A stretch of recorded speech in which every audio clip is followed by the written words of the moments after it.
ගබ්බමේකේ උපජ්ජන්ති නිරයං පාපකම්මිනෝ සග්ගං සුගතිනෝ යන්ති පරිනිබ්බන්ති අනාසවාති. ශ්‍රද්ධාවන්ත කාර්මික පින්වතුනි, අද දවසේ මේ පින්වතුන් සෑම මසකම මේ ටෙක්සාස් බෞද්ධ භාවනා මධ්‍යස්ථානයේ පවත්වන සීල භාවනා වැඩසටහනට සහ සම්බන්ධ වෙලා ඉන්න මොහොත දැන් මේ පින්වත් හැම දෙනාම සූදානම් වෙන්නේ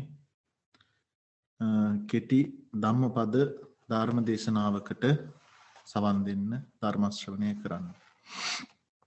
ඉතින් මම මේ ධර්ම දේශනාව සඳහා මාතෘකා කරගන්නට යෙදුනේ ධම්මපදයේ පාප වග්ගේන ගාථාවක්. ඉතින් මේ ගාථාවේ සරල අර්ථය තමයි ගබ්බමේකේ උපජ්ජන්ති, යම් අයෙක් මව් කුස පිළිසිඳ ගන්නවා, නැත්නම් මනුස්සාත්මයක් ලබනවා. නිරයං පාපකම්මිනෝ, පව් කරපු උදවිය, පව් කරපු අය නිරයෙහි අපායෙහි උපදිනවා. සග්ගං සුගතිනෝ යන්ති, පින් කරපු අය සුගතියට යනවා, එහෙම නැත්නම් ස්වර්ගයට යනවා, දිව්‍ය ලෝකයට යනවා, දිව්‍ය ලෝකේ උපදිනවා. පරිනිබ්බන්ති අනාසවා, පරිනිබ්බන්ති අනාසවා කියලා කියන්ට යෙදුනේ ආර්ය අෂ්ටාංග මාර්ගයේ ගමන් කරපු, ආශ්‍රව නැති කරපු මුනිවරු පිරිනිවන් පානවා. මේක තමයි මේ ගාථාවේ සරල අදහස. ඉතින් මේ ගාථාව බුදුරජාණන් වහන්සේ දේශනා කරන්නට යෙදුනේ මණිකාර කුරුපඟතිස්ස තෙරුන් වහන්සේ මුල් කරගෙන. මණිකාර කුරුපඟතිස්ස තෙරුන් වහන්සේගේ කතා පුවත ගත්තම ඒ කතා පුවතේ එන කතාව මුල් කරගෙන තමයි මේ ගාථාව දේශනා කරන්නේ. ඉතින් මේ මණිකාර කුළුපඟතිස්ස තෙරුන් වහන්සේ මේ නම එන්න කලින් නිකම් තිස්ස තෙරුන්. ඉතින් මේ රහතන් වහන්සේ නම මණිකාර කුළුපඟතිස්ස රහතන් වහන්සේ.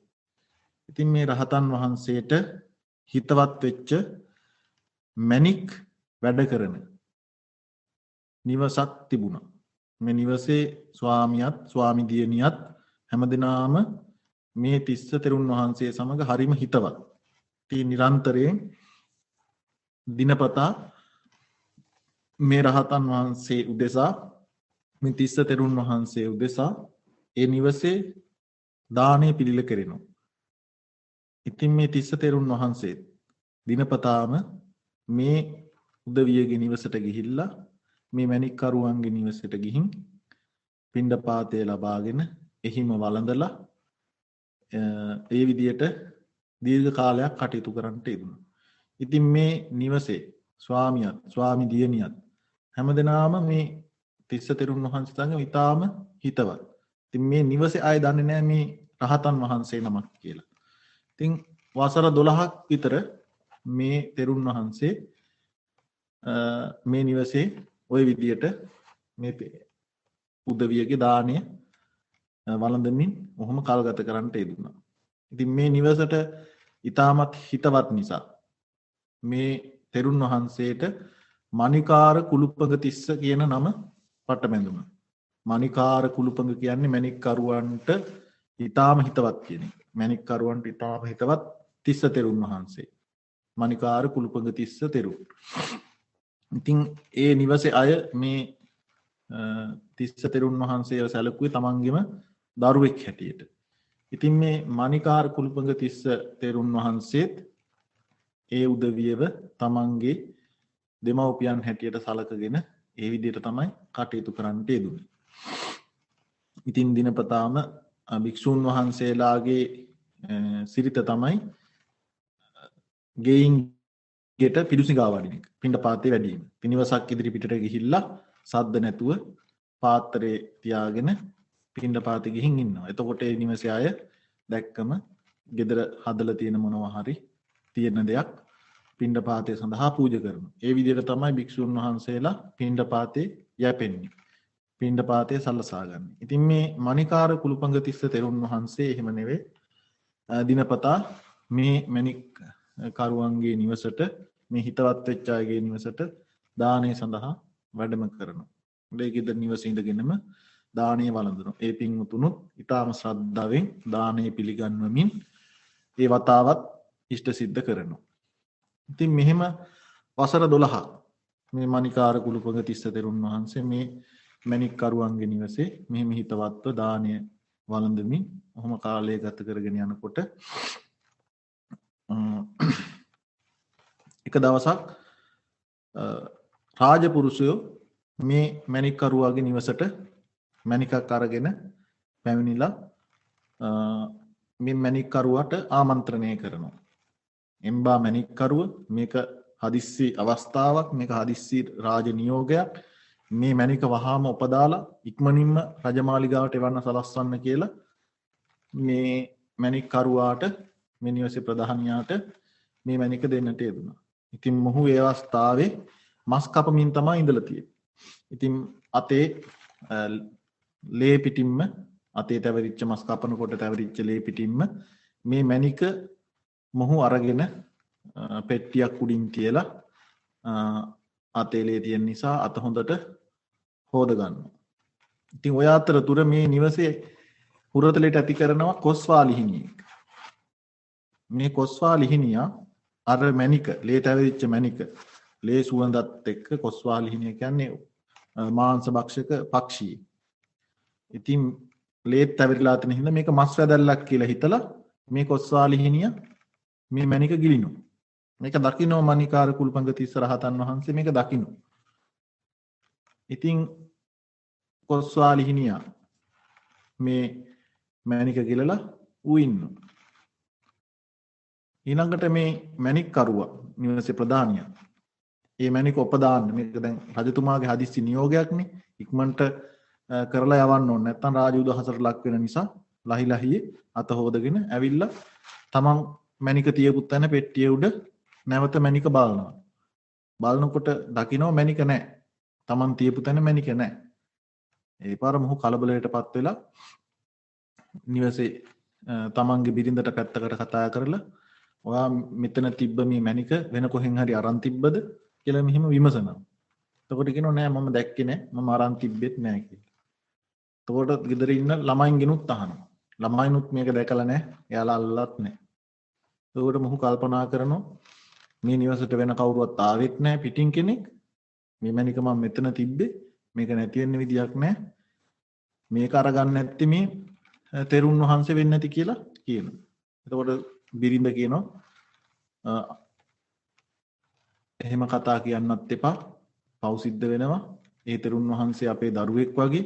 උන්වහන්සේ කවදාවත් එහෙම දෙයක් කරන්නේ නැහැ. අපිට එහෙම හිතුවත් ඒක පව් පිරෙනවා. අපි රජතුමාට සේවය කරන සේවකයෝ වෙමු. ඒක ඊට වඩා හොඳයි. එහෙම හිතන්න එපා කියලා කියනවා. එතකොට මේ ස්වාමි පුරුෂයා බිරිඳ කියන එක කනකට ගන්නේ නැතිව එහෙම වෙන්න විදියක් නැහැ. මේ නිවසට පිටින් කවුරුවත් පැමිණියේ නැහැ. ඔබත් මමත් දරුවනුත් විතරයි හිටියේ. අපි කවුරුවත් මේක ගත්තේ නැත්තම් මේක වෙන කවුරුවත් ගන්න විදියක් නැහැ. මේ තෙරුන් වහන්සේම තමයි මේ මණික ගන්න නැත්තේ කියලා මම ඕකේ දෙක එකක් විසඳ ගන්නම් කියලා තෙරුන් වහන්සේ සමීපයට ගිහිල්ලා ටිකක් උස්හඬින් ස්වාමීනි මට ඇත්ත කියන්න ඔබ මේ පෙට්ටිය උඩ තිබුණු මණික අරගත්ත නේද කියලා විමසුවා. ඉතින් මේ මණිකාර කුළුපඟතිස්ස තෙරුන් වහන්සේ මේ රහතන් වහන්සේ සද්ද නැතුව බිම් බලාගෙන හිටියා. දෙවනි වරටත් මේ මණික් කරුවා ස්වාමින් වහන්සේගෙන් විමසනවා. තවත් ටිකක් උස්සහඬින්. ස්වාමීනි මම මේ දෙවනි පාරට අහන්නේ ඔබ වහන්සේ මේ මණික ගත්ත නේද මට ඇත්ත කියන්න කියලා විමසනවා. නමුත් උන්වහන්සේ සද්ද නැතුව බිම් බලාගෙන ඉන්නවා. තුන්වෙනි පාරත් උස්සහඬින් ස්වාමීනි මට ඇත්ත කියන්න ඔබ වහන්සේ මේ මණික ගත්ත නේද? එහෙම කියලා කියනකොට නෑ මම ওই මණික දැක්කෙත් නැහැ. මම ගත්තෙත් නැහැ කියලා මේ ස්වාමින් වහන්සේ උත්තර දෙනවා. මණිකාර කුළුපඟතිස්ස තෙරුන් වහන්සේ. තුන් පාරක් ඇහුවා. කිව්වේ නැහැ. අන්තිම පාර්ට මේ කියන්නේ ඔබ වහන්සේ මේ මැනික ගත්ත නේද මැනිකට මොකද උනේ කියලා මට ඇත්ත විස්තරය කියන්න කියලා මේ තෙරුන් වහන්සේගෙන් මේ මැනික් කරුව විමසනවා. ඉතින් තෙරුන් වහන්සේ ගත්තේ නැති නිසා තමන් ගත්තේ නැති බව ප්‍රකාශ කරනවා. ඊළඟට මේ මැනික් කරුවා බොහෝසේ කිපිලා උස්සහඬින් මම මේක දෙකෙන් එකක් විසඳ ගන්න බලමු මැනික ගත්ත කෙනා ඇත්ත කියන හැටි කියලා මම හොඳ වැඩක් කරන්නම් කියලා ගිය ඇතුළට ගිහිල්ලා ලණුවක් ගෙනල්ලා මේ මණිකාර කුලපඟ තිස්ස තෙරුන් වහන්සේ පුටුවක ඉඳලා ඔළුව තදින් වෙලනවා මේ ලණුවෙන්. පුළුවන් තරම් තදින් මේ ලණුවෙන් ඔළුව වෙලනකොට මේ මණිකාර කුලපඟ තිස්ස තෙරුන් වහන්සේගේ කටින් නාහෙන් ලේ දාන්න ගන්නවා. ඇස් ඉදිමිලා එළියට එන ගානට ඇස් ඉදිමිනවා. ළඟට මේ ස්වාමින් වහන්සේට මණිකාර කුලපඟ තිස්ස තෙරුන් වහන්සේට ඇඟේ පණ හීන වෙලා යනවා. ඇඟේ පණ හීන වෙලා ඉන්න පුටුවෙන් බිමට වැටෙනවා. ඉතින් බිමට වැටෙනකොට මේ මණිකාර කුලපඟ තිස්ස තෙරුන් වහන්සේගේ නාහින් කටින් ලේ බිමට වැටෙනවා. එතකොට ඕක දැකපු කොස්වාලිහිනිය ඒ ලේ මස් ඇදලා කියලා හිතාගෙන ඒ ලේ තියෙන තැනට ලං වෙනකොට කොස්වාලිහිනියට පයින් ගහන මේ මැණික් කරුවා මේ නිවසේ ප්‍රධානිය කොස්වාලිහිට උඹ මොකද්ද මෙතෙන්ට එන්නේ කරන්න කියලා කොස්වාලිහිනියට පයින් ගහනවා. කේන්තියෙන් ඉන්නේ ගහන එක සැරින්ම ගහනවා. ඉතින් මේ පයින් පාරේ වැදිච්ච කොස්වාලිහිනිය ගිහිල්ලා බිත්තියේ වැදිලා වැටෙනවා. ඉතින් මණිකාර කුලපඟ තිස්ස තෙරුන් වහන්සේ ඔහොම නවතින්න මේක ලිහන්න මේක බුරු කරන්න කියලා කියනකොට නෑ මම මේක බුරු කරන්නේ මට මැණිකට උනේ මොකද්ද කියලා ඇත්ත කියනකම් කියලා මෙහෙම මේ මැණික් කරුවා කියනකොට නෑ අර සත්වයා කොස්වාලිහිනිය මැරුණද කියලා බලන්න ඒ සතා මැරිලාද උට පණ තියනවද කියලා මට බලන්න ඕන කියලා මොහොම කියනකොට කොස්වාලිහිනියගෙන් තෙරුන් වහන්සේට ඇති වැඩක් තියෙනවද ඔබ වහන්සේට ඇති වැඩක් තියෙනවද දුකින් ඇති වැඩේ කුමක්ද ඔබ වහන්සේ මැණිකට කරේ කුමක්ද මැණික ගත්තා නේද කියලා මට ඇත්ත සිද්ධි කියන්න කියලා කියනවා. එතකොට මේ මණිකාර කුලපඟ තිස්ස තෙරුන් වහන්සේ කියනවා පින්වත් පුරුෂය ඔබගේ මේ මැණික මම ගත්තේ නැහැ. ඒ කොස්වාලිහිනියා දැන් මැරිලා ඌට දැන් පණ නැහැ. ওই මැණික ගිල්ලේ මේ කොස්වාලිහිනිය මම ඒක දැක්කා. මම ඒක නොකිය ඉඳියේ ඔබ මේ මැණික ගන්න ගිහින් යනකොට මේ මැණික ගන්න ඕන නිසා මේ සත්වයා මරණ නිසා මේ සත්වයාගේ ජීවිතය තොර කරන නිසා තමයි මම ඒක නොකිය ඉඳියේ කියලා කියනවා.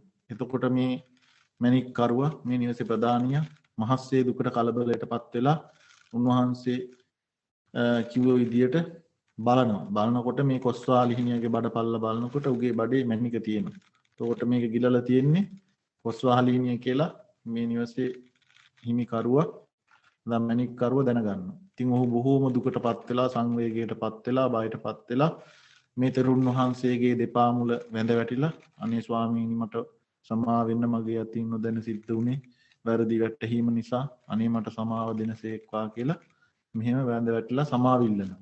ඉතින් උන්වහන්සේ කියන මේ අවස්ථාවේදී නෑ ඔබට සමග මගේ කිසි අමනාපයක් නැහැ. මම ඔබට සමාව දෙනවා. ඒක ඔබේ වරදක්වත් මගේ වරදක්වත් කාගේවත් වරදක් නෙවෙයි. මේක තමයි සංසාරේ හැටි කියලා උන්වහන්සේ පිළිතුරු දෙනවා. ඉතින් ඊට පස්සේ මේ මැණික් කරුවා කියනවා ඔබ වහන්සේ එහෙම අමනාපයක් නැත්නම් මට සමාව දෙනවා නම් වෙනදා වගේම මගේ නිවසට මේ විදියට දාණයට වඩින්න කියලා කියනවා. එතකොට උන්වහන්සේ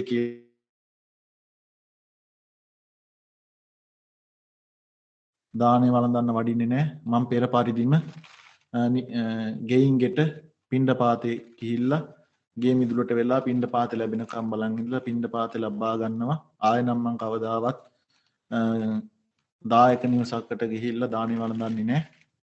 එහෙම කරපු නිසා ඒ සිද්ධ වෙච්ච විපාකය තමයි මේ කියලා උන්වහන්සේ ඒ අයට ඒ විදියට කියලා ඒ නිවසෙන් නික්මෙනවා. ඉතින් මෙන්න මේ කතා පුවත මුල් කරගෙන තමයි බුදුරජාණන් වහන්සේ මෙන්න මේ ගාථාව දේශනා කරන්නට යෙදුනේ. ඉතින් මේකේ මේ කතා පුවතට අනුව ඒ කොස්වාලිහිනිය නැත්නම් මැරිච්ච කොස්වාලිහිනිය උපදින්නේ ඒ ගෙදර ඉඳපු ස්ත්‍රියගේ කුසෙහිම. තොරේ ස්ත්‍රියගේ කුසේම මේ කොස්වාලිහිනිය මැරිලා උපදින්නෝ ඒ නිවසේ ස්ත්‍රියගේ මැණික්කරුවාගේ බිරිඳගේ කුසේම. ඊළඟට කාලයක් ගිහිල්ලා ඒ මැණික්කරුවා මරණින් මතු නිරයට අපායට යනවා. මොකද අර රහතන් වහන්සේ නමකට කරපු පරිහානිය නිසා.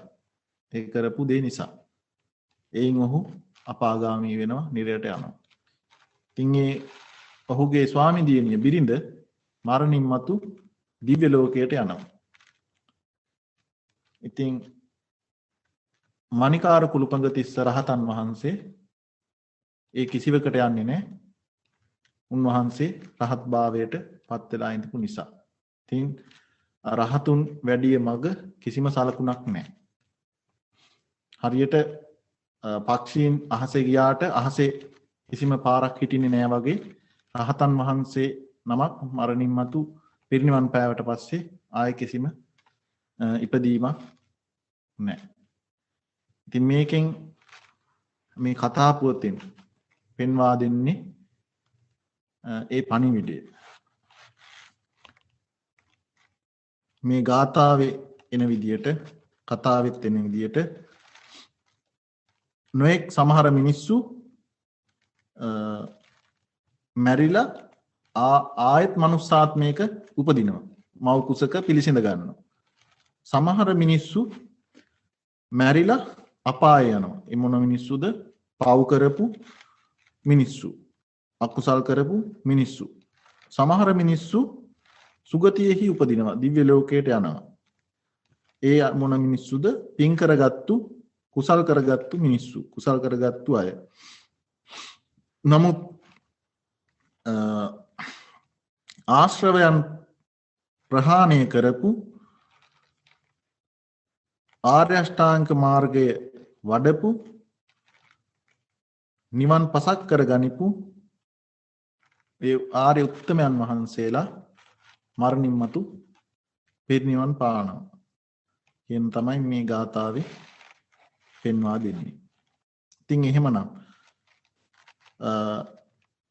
මේ වගේ උතුම්ම දේ තමයි නිවන් අවබෝධ කර ගැනීම. එහෙම නැත්නම් අපි චතුරාර්ය සත්‍ය අවබෝධ කර ගැනීම, ආශ්‍රවයන් ප්‍රහාණය කර ගැනීම කියන එක තමයි අපිට මේ ගාථාවෙන් පෙන්වා දෙන්නේ. ඉතින් මේ ලෝකේ ඉන්න මිනිස්සු, විවිධාකාරයේ මිනිස්සු, විවිධ විදිහේ ජීවිත තියෙන මිනිස්සු, විවිධ විදිහේ කුසල්, විවිධ විදිහේ අකුසල්, විවිධ විදිහේ පින් පව් කරන මේ මිනිස්සු විවිධ තලවලට යන මරණින් මතු. ඒක තමයි මේ ගාථාවෙන් පෙන්වා දෙන්නේ. නොඑක් අය නැවත මව් කුස උපදිනවා, නැත්නම් මනුෂ්‍යාත්ම භාවයට යනවා. අනිත් අය සතර අපායට යනවා, නරක තිරිසන් ප්‍රේත අසුර කියන. තව අය සදිව්‍ය ලෝකවලට සුගතියට යනවා.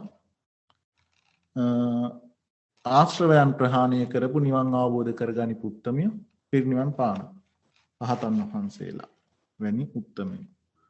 ඉතින් එහෙමනම් අපිට මේ ධම්මපද ගාථාවෙන් ඒ වගේම ඒ කතා පොතෙන් ගන්න ආදර්ශ බොහෝමයක් තියෙනවා.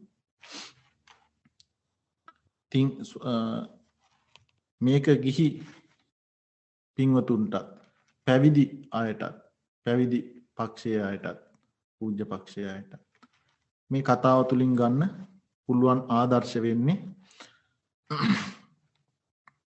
මේ කතා පුවතේ පරිදි ඒ මැණික් කරුවා එහෙම නැත්නම් ඒ නිවසේ අයිතිකාරයා හරියට හොයලා බලන්නේ නැතිව, අපරීක්ෂාකාරීව අර මණිකාර කුලපඟතිස්ස තෙරුන් වහන්සේට හිරිහැර කරපු නිසා ඔහු මරණින් මතු අපාගාමී වුණා. ඔහු කොච්චර පින් කරන්නද? වසර 12 වසරක් හැමදාම දිනපතා මේ රහතන් වහන්සේ නමක් වග නොදැන උනත් වසර 12ක් දිනපතාම ඒ නිවසේ මේ මණිකාර කුළුපඟ තිස්ස තෙරුන් වහන්සේට දන් දුන්නා. නමුත් ඒ කරලත් ඔහු අපාගත වුණා. ඒ මොකද අර රහතන් වහන්සේ නමකට කරපු කරදර හිරිහැර නිසා. නමුත් රහතන් වහන්සේ මණිකාර කුළුපඟ තිස්ස තෙරුන් වහන්සේ ඔහුට සමාව දුන්නා. ඒ සමාව දුන්නා. ඔහුට ඒ කරපු පවෙන් ගැලවෙන්නට පුළුවන් කමක් ලැබුණේ නැහැ. ඉතින් එහෙම සිද්ධ වුණේ ඔහු හරියට හොයලා බලන්නේ නැතිව අපරීක්ෂාකාරීව කටයුතු කරපු නිසා. බලන්න හරියට හොඳට හොයලා බලලා පරීක්ෂාකාරීව කටයුතු කරා නම් එයාට හිතා ගන්න පුළුවන් එතන උනේ මොකද්ද කියලා. එහෙනම් ඒ දේ සිද්ධ වෙන්නේ නැහැ. ඔහු අපාගාමී වෙන්නේ නැහැ. ඒ තමයි ගිහි පැත්තෙන් ගන්න තියෙන ආදර්ශය. අපි යම් කිසි දෙයක් කරනකොට හොඳට හොයලා බලලා පරීක්ෂාකාරීව කටයුතු කරන්නට ඕන. මම මේ පින්වුතුන්ට කලිනුත් මේ පරීක්ෂාකාරී බව අපරීක්ෂාකාරී බව ගැන කතා කියලා තියෙන නිසා ඒ පිළිබඳව වැඩි දුරට කියන්නේ නැහැ. මේ අපරීක්ෂාකාරීව කටයුතු කරාම සිද්ධ වෙන දේ පිළිබඳව. ඉතින් මේක හොඳ උදාහරණයක්. ඒ විදිහට අපරීක්ෂාකාරීව කටයුතු කිරීමෙන් සිද්ධ වෙන විපාක පිළිබඳව ගන්න පුළුවන් හොඳම උදාහරණයක්. ඒකට එහෙම අපරීක්ෂාකාරීව කටයුතු කරලා ඒ මැණික් කරුවා අපාගාමී වුණා.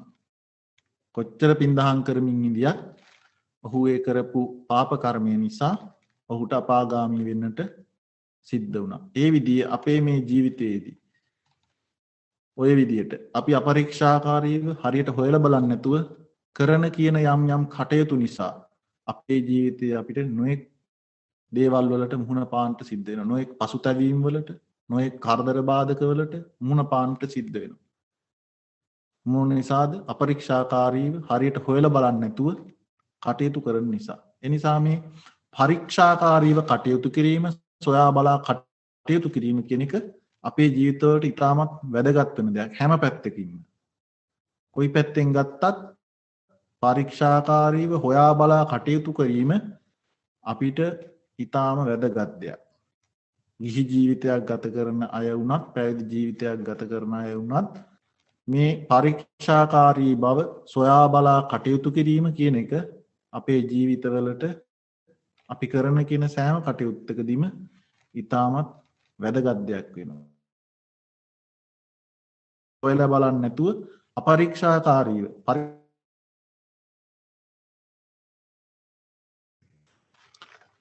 අපරීක්ෂාකාරීව කටයුතු සිද්ධ කරන්න ගියාම අපේ ජීවිතවල නොයෙක් බාධකවලට, කරදරවලට අපිට මුහුණ පාන්නට සිද්ධ වෙනවා.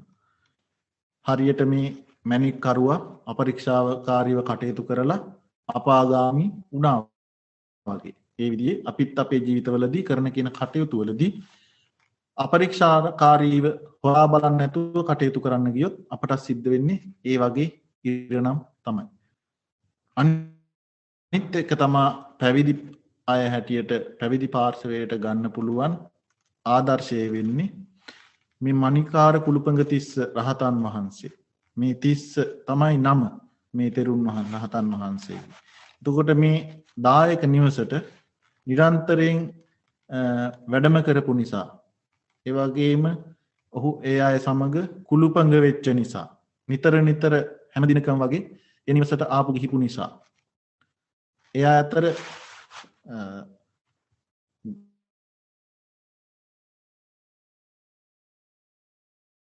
මණිකාර කුළුපඟ තිස්ස මේ මැණික් කරුවන්ගේ පවුලට හිතවත් හාමුදුරුවෝ කියලා එහෙම නමකට බැඳෙනවා.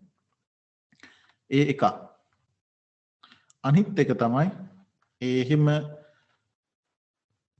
මැණික් කරුගේ නිවසට ඒ තමන් හිතවත් වෙච්ච කුළුපඟ වෙච්ච අයගේ නිවසට නිතර ආපු ගියපු නිසා අර මැණික නැති වෙච්ච වෙලාවේ ඒක හොරකම් කරේ මේ හාමුදුරු කියලා ඕන් හිතලා ඒ හාමුදුරුවන්ට වද වේදනාව විඳින්න සිද්ධ වුණා. රහතන් වහන්සේ නමක් වෙලා උන්වහන්සේට වද වේදනාවන් විඳින්නට සිද්ධ වුණා. ඒ මොකද මේ නිවසට හිතවත් වෙලා ඒ නිවසට ආපු ගියපු නිසා. එහෙම නැතුව මේ මණිකාර කුළුපඟ තිස්ස තෙරුන් වහන්සේ අනිත් භික්ෂුන් වහන්සේලා වගේ ගෙයින් ගෙට පිණ්ඩපාතේ වඩිමින් පිණ්ඩපාතේ සලසා ගත්තනම් බැඳීමක් ඇති කරගන්නේ නැතිව ඒ විදිහට කටයුතු කරාන එහෙම දෙයක් සිද්ධ වෙන්නේ නැහැ. එහෙමනම් ඒ මැණික්කරුවා ඒ විදිහේ පවක් සිද්ධ කරගන්නෙත් නැහැ. උන්වහන්සේට එහෙම වද වේදනාවක් විඳින්නට සිද්ධ වෙන්නෙත් නැහැ. ඉතින් උන්වහන්සේ ඒ පවුලේ අය සමග එහෙම ලෙන්ගතු වෙලා කුළුපඟ වෙලා බැඳීමක් ඇති කරගත්ත නිසා තමයි ඒ විදිහේ තත්වයකට මුහුණ පාන්නට සිද්ධ වුණේ. තුන් භික්ෂුන් වහන්සේලා හැටියට ඕනවට වඩා දායක පින්වතුන් සමග කුළුපඟ වුණාම ওই විදිහේ ප්‍රශ්න ඇති වෙනවා කියන එක අපිට මේ කතා පුවත් තුලින් ආදර්ශයට ගන්නට පුළුවන්. භික්ෂුන් වහන්සේලාට විතරක් නෙවෙයි ඕනම කෙනෙක්ට අද කියමනටත් කියන්නේ ඕනවට වඩා ඕනම දෙයක් ඕනේ නැහැ කියලා. ඒ වගේ පමණට වඩා අපි යම් දේවල් වලට එල්බ ගත්තම යම් දේවල් වලට යොමු වුණාම ඒක අපේ අහිත පිනිස පවතිනවා. එහෙමනම් අපි පමණට වඩා පමණ දැනගෙන හැම දෙයකදීම සීමාව දැනගෙන පමණ දැනගෙන අපි කටයුතු කරන්නට ඕන. එහෙම නැති වුණොත් අපිට ප්‍රමාණයක් නොදැනගෙන අපි තියෙන සීමාවන් නොදැනගෙන සීමාවලින් තොරව ප්‍රමාණයන්ගෙන් තොරව කටයුතු කරන්න ගියාම අපිට ඒ තුලින් අහිතක් අවඩක් සිද්ධ වෙන්නට පුළුවන්. ඒක නිසා අපි අපේ ජීවිතයේදී ඒ කරන කෙන කටයුතු වලදී අපි යම්කිසි සීමාවක් තියා ගන්නට ඕන. ඕනම දෙයක යම්කිසි සීමාවක් ප්‍රමාණයක් තියා ගන්නට ඕන. එහෙම මේ සීමාවක ප්‍රමාණයක තියාගෙන කටයුතු කිරීම තුලින් අපිට කිසිම අවඩක් අහිතක් සිද්ධ වෙන්නේ නැහැ. ඒ ආදර්ශයත් අපිට මේ කතා පුවත් තුලින් අපේ ජීවිතවලට ගන්නට පුළුවන්. විශේෂයෙන් භික්ෂුන් වහන්සේලාට පැවිදි සමාජයට ඒ පණිවිඩය ගන්නට පුළුවන්. ඒක පැවිදි සමාජයට විතරක් නෙවෙයි ගිහි අයගේ අයටත් ගිහි සමාජයටත් ඊටාම වැදගත් වෙන දෙයක්. එහෙමනම් මේ කතා පුවතෙන් අපිට මේ ධම්මපද දේශනාවෙන් අපේ ජීවිතවලට ගන්න පුළුවන් ආදර්ශ බොහෝමයි. වැදගත්ම දේ තමයි බුදුරජාණන් වහන්සේ මේ ගාථාවෙන් පෙන්වා දීලා තියෙනවා.